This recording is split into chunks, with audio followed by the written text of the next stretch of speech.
మనకు తెలియజెప్పడానికి, మన ఓటు ఉందని తెలియజెప్పడానికి మనకు ఈ యొక్క కార్యక్రమాన్ని ఇక్కడ సృష్టించినారు. అది ఎలాగంటే రేపు నెల 13వ తేదీ మనమందరూ వెళ్ళి మన భారత రాజ్యాంగము డాక్టర్ అంబేద్కర్ గారు మనకు నిర్మించి ఇచ్చినటువంటి రాజ్యాంగం ఏమిచ్చిందో తెలుసా? మనకు ఓటు అనే ఆయుధం మనకిచ్చింది. తెలుసు కదా? ఏమి నీవు కూడా ఎవరైనా నీకు ఓటు వేయి, నీకు డబ్బులు ఇస్తాను, మద్యం ఇస్తాను, మీ ఆయనకు మద్యం ఇస్తాను అని ఎవరైనా ఇస్తే నువ్వు తీసుకోకూడదు. తెలుసునా?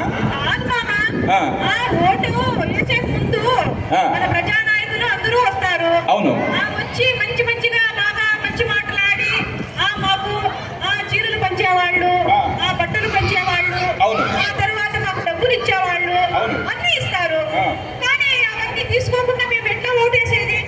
ఆ డబ్బులు వస్తే మేము లక్షణంగా బాగా మంచి చికెన్ మటన్ బాగా తెచ్చుకొని తిని బాగా వంటలన్నీ చేసుకొని తిని హాయిగా ఆ వారం అంతా గడుపుతాము. డబ్బులు తీసుకోవద్దంటారు ఎట్లా మామా? అయ్యో పిచ్చిదానా, డబ్బులు అంటున్నావే నువ్వు. డబ్బులు ఒక ఓటుకు 1000-2000 ఇస్తారు. 5 సంవత్సరాల పాటు నీకు రోజుకి ఎంత పడుతుంది చెప్పు? ఒక పావలా కూడా పడదు. ఈ అమూల్యమైనటువంటి ఓటు నువ్వు ఏది తీసుకోకుండా ఏమి వేసి ఆ యొక్క నాయకుల చేత మనకు ఏదైనా కార్యక్రమాలు చేయించుకోవచ్చునే కానీ వారితో మనం ఏమాత్రం కూడా మనము డబ్బులు కానీ వివిధ రకాలైనటువంటి వస్తువులు కానీ ఇప్పించుకోకూడదే కృష్ణవేణి గారు.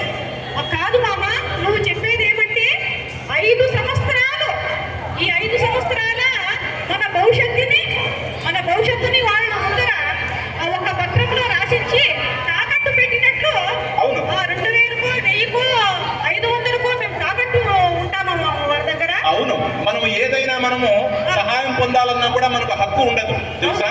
అయితే మేము ఏదైనా ఒక మంచి కార్యములు వాటర్ రాలేదనా, లేకపోతే మాకు రోడ్లు లేవనా, లేకపోతే మాకు లైట్లు లేవనో,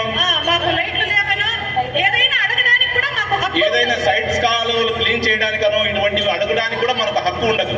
అందుచేత నీవు ఏ విధమైనటువంటి ప్రలోభాలకు లోను పడకుండా వారు ఎటువంటి చీరలు ఇస్తామంటారు, ఏమి డబ్బు ఇస్తామంటారు, మీ మద్యం ఇస్తామంటారు, ఇటువంటి దానికి ప్రలోభాలు కాకుండా నీ ఓటును నీకు ఎవరికి ఇష్టం ఉంటే ఆ పార్టీకి వేయచ్చు. నీకు ఇష్టం లేకపోతే నోటా అని ఉంటుంది, ఆ నోటాకైనా నీవు నీ ఓటును వినియోగించుకోవచ్చు. ఎంత మంచి మాట చెప్పావు మామ. అవును, మేము ఇన్ని రోజులు వాళ్ళు ఇచ్చే డబ్బుకు ఆశపడి వాళ్ళు ఇచ్చే మద్యం తాగుతూ వాళ్ళు ఇచ్చే బిర్యానీ పొన్నాల తింటూ మేము మా ఓటు హక్కుని వారి దగ్గర తాకట్టు పెట్టి ఆ 2000-1000 రూపాయల కోసం మేము ఇన్నాడు బ్రతికాం మామ. మాకు ఇప్పుడు మంచి జ్ఞానోదయం అయింది. మేము స్వయార్జితంగా వెళ్ళి ఒక్కరి మాట కూడా వినకోకుండా మా ఓటు అనేది మా హక్కు అని మేము నిరూపించుకుంటాం మామ. మాకు నచ్చిన అధికారికి మేము ఓటు వేస్తున్నాం మామ. అందుకే మనం సంవత్సరం ఏదైనా సంవత్సరం దేవాలయాలకు పిల్లలకు సెలవులు ఇస్తారు కదా, దేవాలయాలకు వెళుతుంటాం కదా. ఈ సంవత్సరం కూడా వద్దన్నాను మన దివ్య వాళ్ళకందరికీ. అవును మామ. కాదు, ఈసారి అయితే మనకు ట్రిప్పులకు కానీ ఎక్కడ వెళ్ళడానికి లేదంటావా? అవును. సరే అయితే మంచి మాట చెప్పావు మామ. అయితే నాలాంటి స్త్రీలు ఎంతో మంది ప్రామిస్ చేయి, నువ్వు ఇంకా ఆ రోజు ఒక్కరోజు నువ్వు ఏదైనా ఈ కార్యక్రమాలు లేకుండా ఓటు వేస్తానని. అలాగే మామ, మీరు చెప్పినట్లుగానే నేనే కాదు నాతో పాటు ఉన్న మన స్త్రీలు ఎంతమంది ఉన్నారో వారికంతా కూడా నేను తెలియజేస్తాను. తెలియజేసి ఓటు మన హక్కమ్మ, అందరూ వెళ్ళి మనం ఓటేసి మనం మన మంచి నాయకుడిని ఎన్నుకుందాము అని మన భవిష్యత్తుని వాళ్ళ దగ్గర తాకట్టు పెట్టుకోకుండా మనము మన స్వయార్జితంగా బ్రతకడానికి మనము నిలదీసి వారిని ఏమైనా కూడా కార్యక్రమాలు చేయించుకోవడానికి అడగడానికి కూడా మనకు మంచి అధికారం ఉంటుందని నేను అందరికీ, ప్రతి ఒక్కరిలో కూడా ఈ చైతన్యం రావాలి కృష్ణవేణి.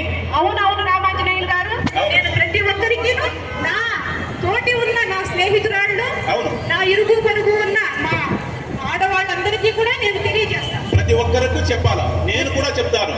మిత్రులారా, కడప ప్రజలారా, మీరు కూడా రేపు నెల 13వ తేదీ మీ అమూల్యమైనటువంటి ఓటును ఉపయోగించుకొని ఈ యొక్క మన బంగారు భవిష్యత్తుకు బాటలు వేద్దాం. జై హింద్, జై హింద్, జై హింద్, జై హింద్. మీ అమూల్యమైన ఓటును ఉపయోగించి మంచి నాయకుని ఎన్నుకుంటారని కోరుకుంటున్నాం. జై హింద్. మంగళహారతులుగా